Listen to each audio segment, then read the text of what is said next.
Max Verstappen's retirement from second place in the Australian Grand Prix leaves him, in his words, already miles behind Charles Leclerc in the fight for the World Championship. It's his second retirement in 3 races, so despite winning the Saudi Arabian Grand Prix, he's now 46 points off the World Championship lead. With 20 races to go, there's plenty of time for Verstappen and Red Bull to catch up, but that's only possible with a reliable car. And so far, Red Bull has the worst finishing rate in the field, with Verstappen and Sergio Perez taking the checkered flag just 3 times in 6 attempts. To add to those reliability concerns, Verstappen and Red Bull were outpaced both in qualifying and the race in Australia, while Leclerc and Ferrari won after leading every lap from pole position. So what's the problem, and how big a threat are Red Bull's current struggles to Verstappen's hopes of defending the World Championship? Verstappen slowed and parked his Red Bull on lap 39 of the Australian Grand Prix at a point when he was 7.4 seconds behind Leclerc. But it's clear that Red Bull knew there was a problem long before this.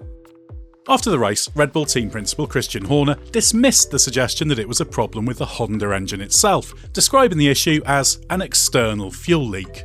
Mention of it being related to fuel inevitably makes you think back to the Bahrain Grand Prix, where both Verstappen and Perez stopped with fuel cavitation, or vapour lock if you prefer. But this appears to be a very different problem of fuel escaping. As Horner said, the Red Bull pit wall was aware from the data that there was a problem, while Verstappen could also smell something problematic, as you would expect with a fuel leak. So this all points to a fuel leak somewhere in the system other than from the fuel bladder itself. Red Bull has not so far revealed the cause of the leak or where exactly it was occurring, but the leak must have been a significant one to have this consequence. Initial indications are that it might have been something as straightforward as a split fuel line. Verstappen was also asked to manage the car in a certain way through the turn 5 right-hander during the race because of a known problem. Whether this was related to the leak or not is unclear, but it could be that there was some combination of conditions in the car specifically in that corner that worsened the leak and required an adjustment to the way he drove to mitigate it. Or it might have been an unrelated concern.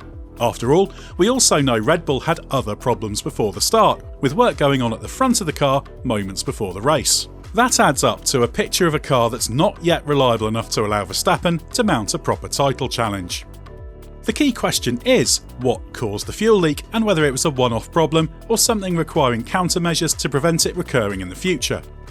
Most likely it was an isolated issue, given the team quickly reassured Sergio Perez when he inquired about Verstappen's retirement that it definitely wasn't going to affect his car.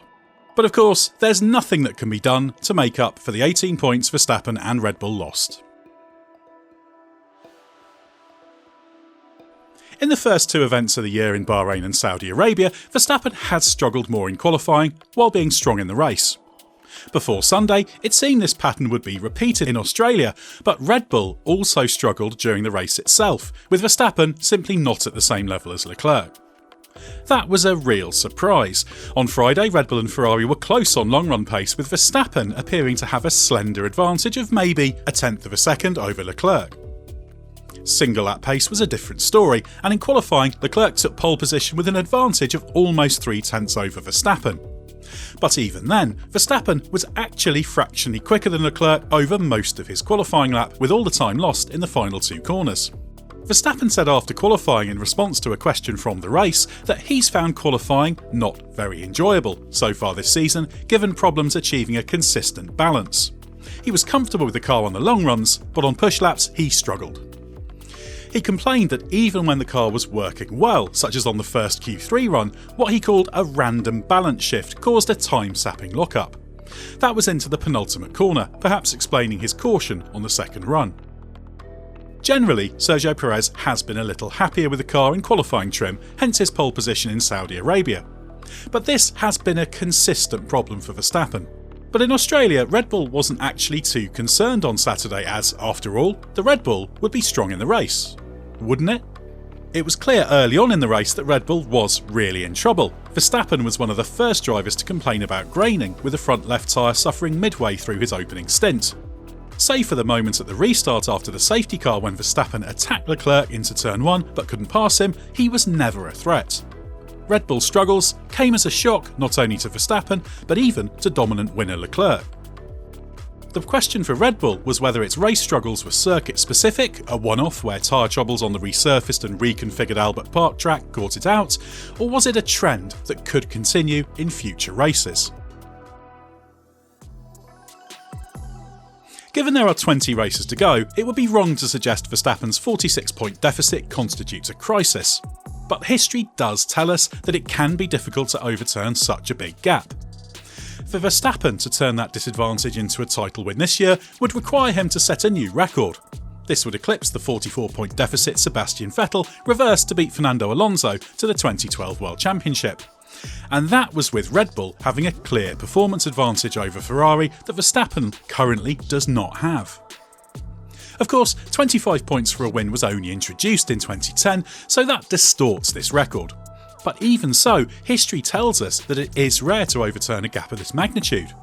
If you adjust the gaps on a pro rata basis to put the pre-22 points deficits into today's money, only 6 times has a bigger gap been made up by a title winner. After all, playing catch-up is difficult, and Ferrari has proved to be consistent and reliable so far this year, with its one retirement down to Carlos Sainz's error in Australia. This means Red Bull can't count on taking big chunks out of the lead. No wonder Verstappen later joked about needing 45 more races to catch up. Christian Horner has suggested that Ferrari's advantage is partly down to starting work on the 2022 car earlier, thanks to the fact Red Bull was embroiled in a title fight last year.